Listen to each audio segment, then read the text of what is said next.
যারা সন্দেশ খেতে পছন্দ করেন তাদের জন্য আমার আজকের এই রেসিপি। আসসালামু আলাইকুম everyone, welcome to Poppy kitchen 99। বিসমিল্লাহির রহমানির রহিম। ঘরে থাকা মাত্র দুটি উপকরণ দিয়ে আজ তৈরি করে দেখাচ্ছি সিল্ক সন্দেশ। এজন্য শুরুতে আমি কড়াইয়ের ভেতর 1.5 লিটার পরিমাণ গাভীর দুধ নিয়ে নিয়েছি। আপনারা আপনাদের প্রয়োজন অনুসারে নিতে পারেন। সেখানে দিয়ে দিচ্ছি লেবু রস এবং ছানার পানি, যাতে দুধটা খুব সহজেই ফেটে যায়। দুধ ফেটে গেছে, অর্থাৎ ছানা হয়ে গেছে। এবার ছানাটা আমি একটা স্টিলের ছাঁকনিতে ঢেলে নিচ্ছি, যাতে পানি আর ছানাটা পুরোপুরি আলাদা হয়ে যায়। এবার পানি দিয়ে ছানাগুলো খুব ভালোভাবে ধুয়ে নেব, যাতে এতে কোনো প্রকার টক ভাবটা না থাকে। এটা ধোয়া হয়েছে। এবার এটা এরকম করে পানি ঝরাতে রেখে দেব। এদিকে 1 লিটার দুধ জাল করে আমি একদম ঘন করে মালাই তৈরি করে নিয়েছি।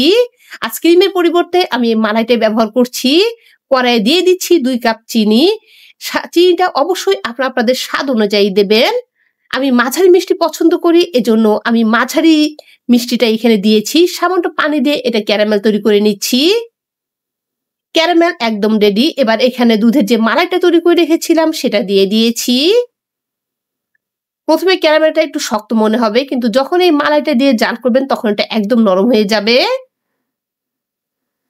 এটা হয়েছে, এবার নামিয়ে এটা পুরোপুরি ঠান্ডা করে নিচ্ছি। এবার একটি ব্লেন্ডারের জগে নিয়ে নিচ্ছি পানি ঝরানো ছানা, দুধের মালাই, সবগুলো আমি জগের ভেতর দিয়ে দিয়েছি। দিয়ে দিচ্ছি সামান্য একটু নুন। মিষ্টি জাতীয় খাবারে আমার নুনটা পছন্দ, তাই আমি দিয়েছি। আপনার যদি পছন্দ না হয় আপনি সেক্ষেত্রে বাদ দিতে পারেন। এটা ব্লেন্ড করা হয়েছে। আশা করি আপনারা দেখে বুঝতে পেরেছেন এটা কিরকম ভাবে হয়েছে। এবার যে পাত্রে আমি সন্দেশটা বসাবো সে পাত্রে ঘি ব্রাশ করে নিচ্ছি। এবার এর ভেতর সন্দেশের মিশ্রণটা আমি ঢেলে দিয়েছি।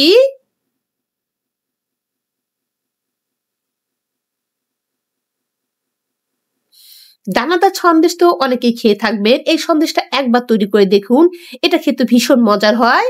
এটা একবার বানালে এটা বারবার বানাতে চাবেন, এটা এতটাই মজার হয়।